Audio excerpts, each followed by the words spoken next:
ടീച്ച, ഞാൻ നിന്റെ മൈലാഞ്ചിയിൽ നിന്നും കുറച്ച് മൈലാഞ്ചി എടുക്കുന്നുണ്ട് കേട്ടോ. കുൽസുവിന് കയ്യിലിട്ട് കൊടുക്കാനാണ്. ഉമ്മാനെ കാണണമെന്ന് പൂതി പറയുമ്പോ എനിക്ക് അവളോട് പറയാലോ, 2 കൈയും മൂക്കിനോടടുപ്പിച്ച് കണ്ണടച്ച് മണത്താൽ മതിയെന്ന്. അത് നിന്റെ ഉമ്മാന്റെ മണമാണെന്ന്. ഇങ്ങനെയാണ് ഖദീജ നസീഫ് കലയത്ത് അവസാനിപ്പിച്ചത്.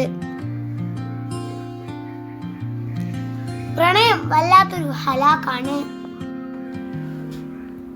ഓരോ വരികളും നമ്മുടെ ഹൃദയത്തിൽ പതിയുന്നു. സ്നേഹം കണ്ണു നനയിച്ചു കളഞ്ഞു.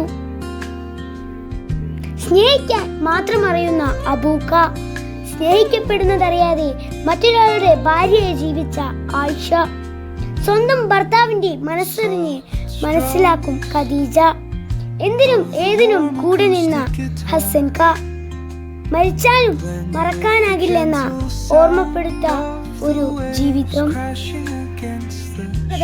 സത്യസന്ധത, അള്ളാഹുവിനോടുള്ള വിശ്വാസം, സ്നേഹം, അങ്ങനെ എല്ലാം ഉൾക്കൊള്ളുന്ന ഒരു കഥയാണിത്. കുട്ടികൾക്കും മുതിർന്നവർക്കും ഒരുപോലെ വായിക്കാൻ പറ്റുന്ന പുസ്തകമാണിത്. നിങ്ങളും വായിക്കൂ ഖദീജ. കണ്ണീരൊഴുകി നിങ്ങളും ഇതിലേക്ക് പോകൂ. മൈലാഞ്ചി മണമുള്ള പ്രണയത്തിന്റെ കഥ.